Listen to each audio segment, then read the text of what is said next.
This is our real GDP outlook for the year. For 2016, we expect real GDP growth to slow down by about 1/4 to 1/2 percentage point relative to the baseline. I think it's also fair to say that given the way GDP is measured in India, recorded GDP will underestimate the impact on the informal sector. Now, of course, I think the headline should also be that finally the CEA speaks on demonetization. I think there is an old saying that you should only speak when you can improve upon the silence. In this case, I would say you should only speak when you can improve upon the noise, the clamor, and the cacophony, which is what demonetization has been about. So we are going to speak on demonetization. So how should we think about demonetization?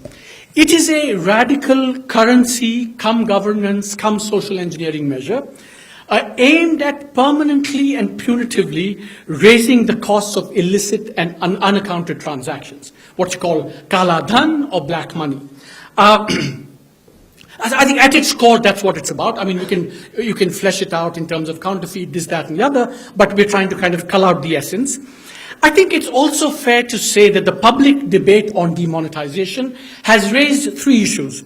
One, the design and implementation of the scheme, and on this, the Economic Survey is not going to speak about this.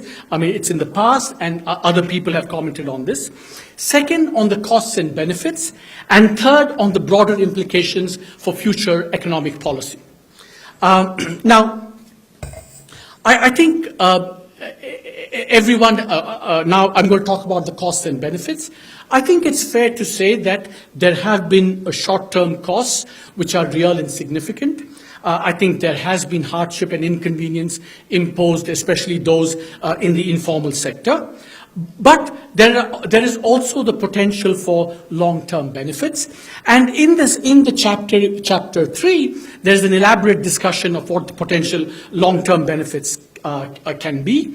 I think it is likely to increase financial system savings because in equilibrium we expect that cash to GDP and cash deposits should decline.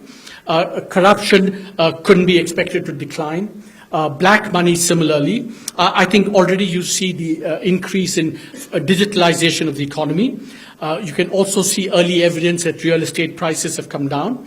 In the long run, all these measures should improve GDP and tax collection. And of course, a lot of this is also going to depend upon the follow-up actions that will be implemented after demonetization. And I will spell those out a little bit later.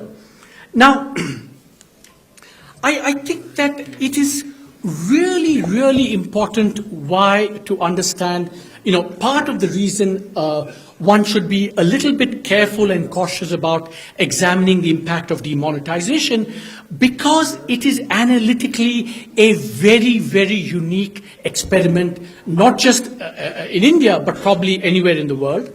Because it is a very unusual monetary experiment, and people haven't grasped what is so distinctive about it. And I think it represents a structural break. No real models exist to kind of model this and say, oh, we know this happened in the past, and we can use that to project the future, because you simply can't. It's something very, very unique. There should be a fast remonetization. And, the earlier that we withdraw the limits on cash, the better. I think the impetus to digitalization that the government has provided must be continued. But I think that one must be careful here. The transition must be gradual. It must be inclusive because there are lots of people who are not digitally connected. I think we must be very mindful of them. I have a preference mostly for doing this via incentives rather than controls, not dictating outcomes. And I think at every stage we have to balance the costs and benefits of cash versus digitalization. I mean, I think we should remember that digitalization offers a lot of benefits, but it can also have costs because the poor especially don't have as much access. And similarly, I think cash, while a lot of it is prone to misuse, it also has certain conveniences which we must recognize.